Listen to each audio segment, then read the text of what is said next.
L'Union européenne, ou UE, est un partenariat entre 27 pays européens démocratiques. L'UE promeut la paix, la prospérité et la liberté pour ses 500 millions de citoyens. Elle répond aux défis actuels de la mondialisation.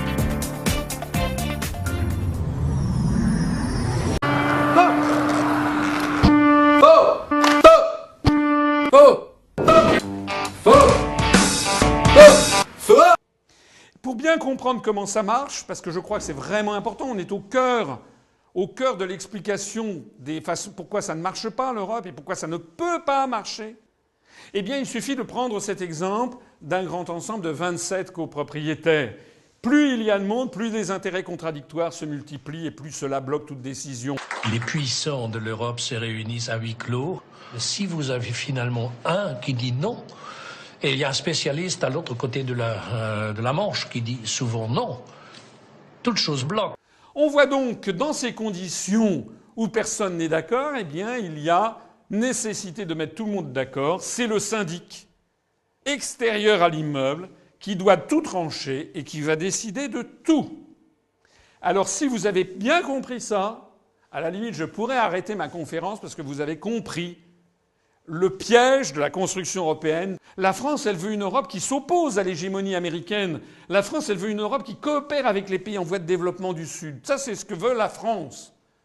Et beaucoup de Français se disent « moi, c'est ça que l'Europe que je veux ». Ils disent presque tous. D'ailleurs, vous avez tous les responsables politiques qui viennent vous dire « moi, je veux une Europe sociale. Moi, je veux une Europe qui fasse contrepoids aux États-Unis ». Ça, c'est tout ce qu'ils viennent vous dire à vous. Mais c'est pas à vous qui devrez dire ça. Ce sont aux autres peuples. Mais les autres peuples veulent tout à fait différemment. Mais on ne peut pas extrapoler les problèmes de chacun des pays à d'autres. C'est comme si moi, en étant espagnol, je dirais toute l'Europe a un problème avec le secteur immobilier. C'est pas vrai. Le problème immobilier, c'est l'espagnol. Le problème de la manque de compétitivité de certaines industries dans le marché extérieur, c'est un problème français. Au cœur de l'Europe, la politique passe après l'économie. Les lois de Bruxelles sont implacables.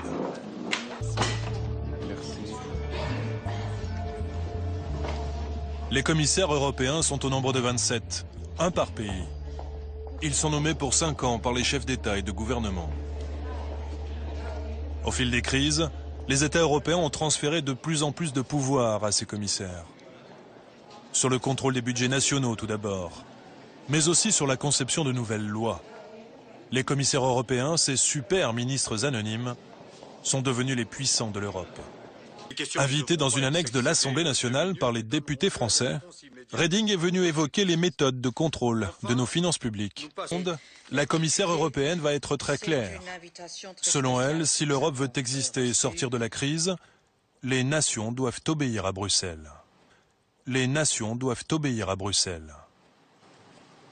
Il faut lentement mais sûrement comprendre qu'il n'y a plus de politique intérieure nationale. Il n'y a plus que des politiques européennes qui sont partagées dans une souveraineté commune.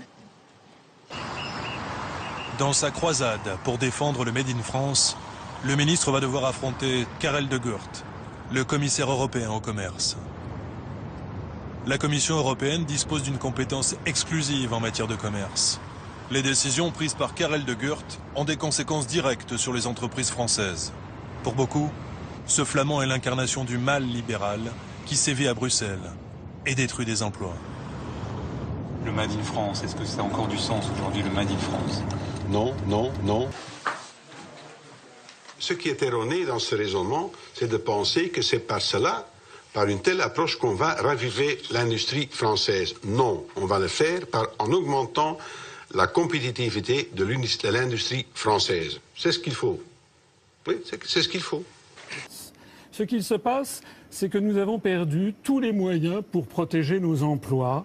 Il y a un article qui s'appelle l'article 63 du traité sur le fonctionnement de l'Union européenne qui interdit toute restriction aux échanges de capitaux, de marchandises et de services et donc qui notamment est le feu vert généralisé pour les délocalisations. Alors Monsieur Montebourg en est réduit à faire des moulinets, puisqu'il y a cet article 63 qui lui interdit d'interdire aux entreprises de délocaliser. On est sous surveillance en permanence, donc on n'ose plus rien faire. On est sous surveillance en permanence, donc on n'ose plus rien faire. Parce qu'on se dit, Bruxelles va nous tomber dessus. Bruxelles, vous savez, c'est la foudre jupitérienne des technocrates qui empêchent finalement les États d'agir, d'avancer. Les Américains, je vais vous dire, je vais vous parler de... Non, les Américains, vous savez ce qu'ils font? Quand ils ont une invasion de produits à prix cassé, ils mettent des taxes de 250%, puis après ils négocient. Voilà. Vous savez ce que font les Européens, eux? Les Européens, ils discutent, puis ils taxent jamais, parce que personne n'arrive à se mettre d'accord. Are you experienced at these councils, or not quite? I'm beginning. Par exemple, l'article 106 qui réglemente nos services publics, l'article 121 qui fixe les grandes orientations de politique économique et qui vide donc de sens les programmes politiques de nos gouvernants. C'est la raison pour laquelle, lorsque les Français votent à droite ou votent à gauche, on vient de le voir. Ils ont en fait la même politique, une politique qui n'est pas conforme à l'intérêt des Français, qui a été décidée, fixée dans le marbre des traités européens.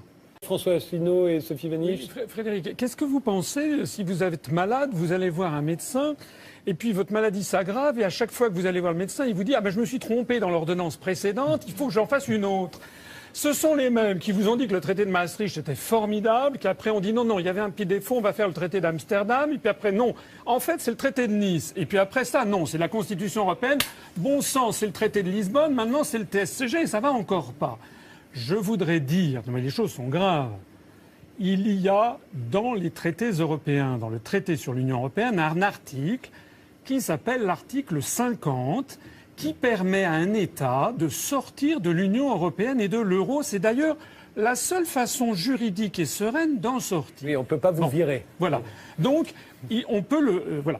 Alors, ce que nous disons à l'UPR, c'est que, puisque cet article existe, c'est qu'il est possible de sortir de ce bins. Et nous disons qu'en démocratie, il est normal que l'on puisse débattre de ce sujet.